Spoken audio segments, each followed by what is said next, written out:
Greetings, and welcome to Mindful Aviator Video. The following presentation is Episode 1 in our Awareness Skills and Drills for Aviators series, titled Awareness Skills Beyond SA. I first came to Mindful Awareness Practices, or MAPS as they're called, in 2008 as a way to reduce anxiety and stress. If reducing stress is your primary goal, I suggest you check out the homepage on the Mindful Aviator website. This series is about how MAPS can make you a better and safer pilot by taking responsibility for your own awareness in any situation. We talk about situational awareness in the airline industry all the time. But what exactly is SA, and can it be improved as a unique skill with exercise? Let's look at the consequences of poor SA, starting with TransAsia Airways Flight 235. Without going too deeply into details, basically, they had a problem with the right engine and shut off the fuel to the left engine. So, just how much awareness of their situation did they have? They certainly knew they were flying a plane, that one of the engines wasn't developing as much power as the other, that there was a procedure or checklist to secure an engine that had failed, even though it hadn't actually failed, and that they should do that procedure if they wanted to stay in the air. They were actually very aware of many situations. What they weren't aware of was the appropriate situations, like, should I make sure the engine actually failed before doing a shutdown checklist, and, more importantly, don't shut off the fuel to the engine that's running just fine. This is what I call situationally inappropriate awareness, or SIA. Back when I was an FO on the 727, there was a captain that all the co-pilots referred to as Dead Foot, Dead Bob. In the simulator, Bob had about a 50-50 chance of pushing the correct rudder during a V1 cut. We all figured he would likely do the same thing in real life, so anyone flying with him would guard the rudder pedals during takeoff in the hopes of overriding him in a real emergency. Some would say that Bob had poor SA. But what was actually going on in Bob's awareness? Bob was obviously aware of many aspects of the situation, just not all of them and not in an appropriate way. For example, he knew he was in an airplane, at least a simulator. Good start there. He knew he was taking off. Okay. He knew he lost an engine. Check. He probably knew that it was number 1 or number 3 since he could feel the plane yaw. Okay. And he even knew he needed to push a rudder to keep going straight. Excellent so far. Malcolm Gladwell has a quote that I think applies here. Panic is about thinking too little. Choking is about thinking too much. And Bob would choke. He was overthinking the situation and responding to what he thought was going on and not what was actually going on. Bob wasn't unaware. Awareness was simply focused on the wrong situation. In fact, Bob was acutely aware of his story about what was going on, and based on that information, at least in his virtual world, he was responding correctly. What he needed to do was get out of his busy head and into the physical world of flying the plane.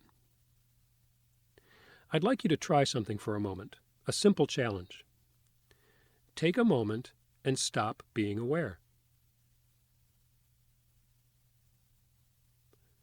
Doesn't really work, does it? As long as you're awake and have a mind, you're going to be aware of something. Now, hold up a finger and look closely at your fingerprint. Focus in on the smallest details. Can you notice that your awareness feels contracted or narrow? Now, put your hand down, close your eyes for a moment, and become aware of the sensations in your left foot. What do you notice? Contact with the sock or shoe, pressure against the floor, maybe warmth, coolness, dampness, dryness? You can open your eyes. By focusing attention on the foot, it comes alive in awareness. Where were all those sensations when you were focusing on your fingerprint? Did focusing on the sensations in your foot create them? Or were they there all along but simply outside of awareness? Based on these simple exercises, we see that awareness isn't something that we can just switch off, but it is something that we can direct on purpose. Almost like a flashlight, what we point at becomes illuminated in awareness. For most of us, awareness isn't so much driven by intention as it is on autopilot. As pilots, we all understand that becoming too dependent on the automation will get us in trouble when things go wrong. Dead Foot, Dead Bob is a perfect example of awareness being on autopilot, turning the flashlight toward thinking when he should be keeping the pointy end of the lawn dart going in the right direction.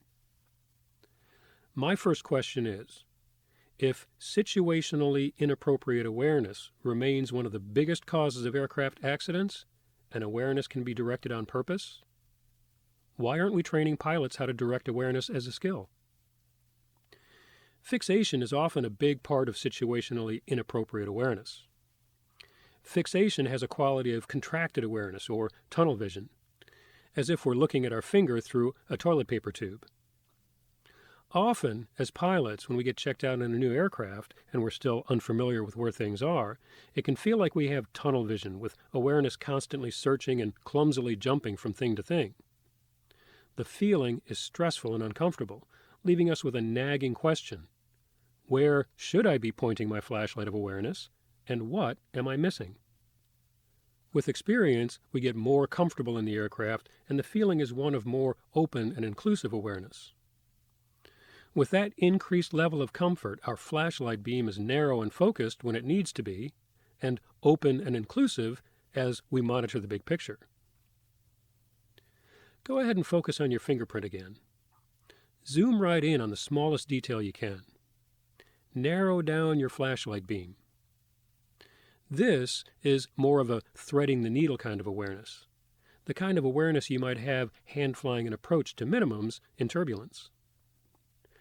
Now relax your focus to a more neutral distance past your finger and open up your peripheral awareness to include everything you can, all the way out to the limits of your field of view. With your flashlight beam opened up, notice how much you can be aware of. Now, the quality of awareness is one of openness and inclusiveness. When your awareness was narrowed down to your fingerprint, all that peripheral information was still available, but not being included or illuminated by awareness. Now, focus back on your finger while lightly holding the peripheral view in awareness at the same time. You're now exercising a different quality of awareness that includes a foreground and a background quality as well. And you're doing it on purpose. This is actually what we're doing much of the time when we're flying. Awareness is monitoring a field while scanning and landing on what's appropriate, giving our attention to it, and then going back to monitoring. It's like a camera lens that can go from telephoto to wide angle. My first question was about the location of awareness, whether or not it's appropriate for the situation, and why not teach pilots the skill of paying attention on purpose. My second question is, if tunnel vision and fixation are contributing to aircraft accidents, and we can intentionally manipulate the quality of awareness, more open and inclusive or contracted and focused, why aren't we teaching pilots how to manage awareness as a skill? The simple awareness exercises I just demonstrated are aspects of an awareness training that dates back more than 2,500 years to a guy called Buddha. But they are not religious practices and won't turn you into a Buddhist any more than doing yoga will turn you into a Hindu. They're practices that simply help you perceive more accurately. So rather than relating to your world based on what you think is going on, like Bob, you're better able to hold in awareness what's actually going on, even when there are forces and situations that would tend to destabilize us or distract us. These training techniques are called mindful awareness practices, or MAPs. I'd like you to put aside any preconceived notions you might have about mindfulness and MAPs. Before I started practicing, I had a lot of false preconceptions. I put mindfulness in the touchy-feely, not my thing, flower power, peace, love nonsense category. The fact that media typically only shows certain images like blonde women in goofy yoga poses to sell magazines on the subject doesn't help.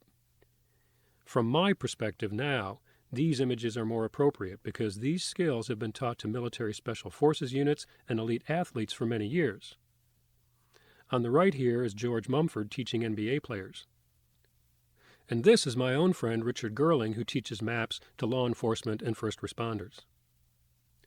I'd like you to think of mindful awareness as a strength or a skill. Mindfulness is the skill of intentional and appropriate awareness in all situations, as opposed to autopilot awareness, which may or may not be appropriate.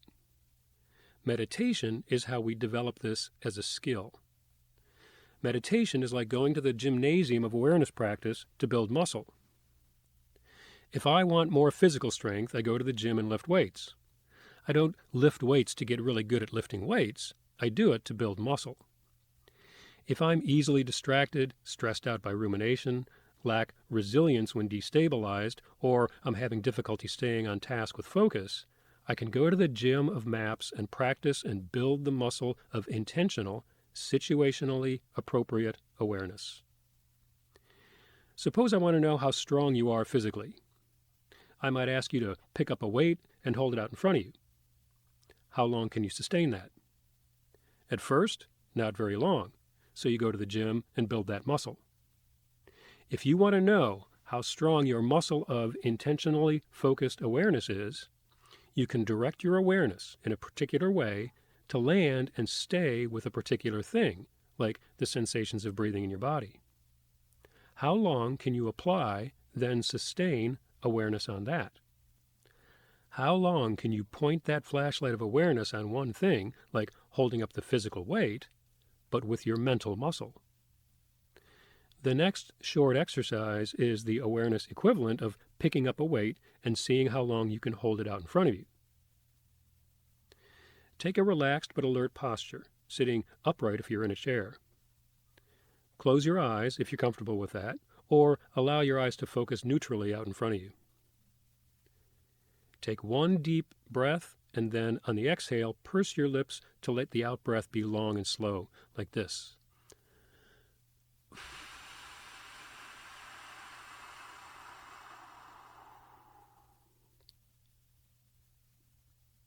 Then allow the breath to return to normal. Let the breath simply breathe itself. Notice the sensation of breathing in your nose, cooler air coming in, warmer air going out. Bring your flashlight of awareness and hold it there, applying and sustaining attention on these sensations as the body breathes. When your awareness wanders off into thinking, recognize that and come back to the sensations of breathing in the nose. It's a very simple instruction.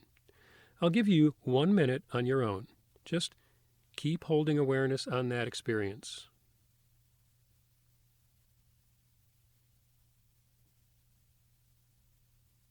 When the mind wanders off, just bring it back.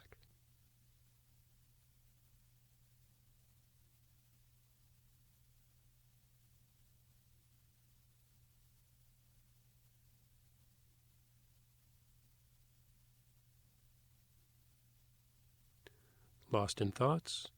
Notice that and come back to the breath.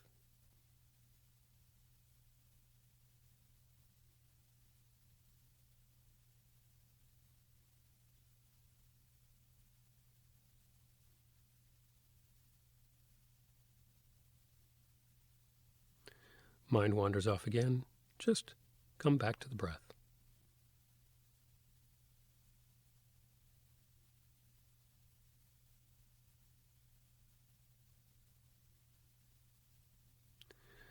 Opening up your eyes, taking in your surroundings again, notice. How do you feel? Any different than when you started? If you're like most of us, you realize very quickly how difficult it is to apply and sustain awareness on what we choose. Mostly, it's like trying to teach a dog how to sit and stay. At first, the dog keeps getting up and walking away. When people first try meditating, this tendency of the mind to go off and do its own thing leads them to believe that they aren't doing it right. They think, I can't meditate. And that's not true. What you can't do is be aware of nothing. If I lift weights, I raise the weight up and I set it back down. That's 1 repetition or rep. In meditation, you set the intention to apply and sustain awareness on a particular present moment experience in your body. Then, attention wanders off on autopilot. Suddenly, you're thinking about food. Recognize that and bring your flashlight beam back. Bingo! You just did 1 rep in your gym of awareness practice. Now, do it again. And again. This is meditation, and when you start getting better, you may be able to sustain your awareness on 3 or 4 whole breaths in a row. What's important here, and what's super valuable for pilots, is it trains you to have better concentration and awareness of the location and quality of your awareness so you can direct it intentionally. With practice, we can create a stronger muscle of intentional awareness so we default to shine our narrow beam and wide beam appropriately in any situation. Mindfulness and meditation practice can do this, but it takes time and repetition. You don't go to the gym once or twice and expect to see much improvement in the mirror. Yet, a lot of people give up on meditation early because it's challenging and they don't see big results.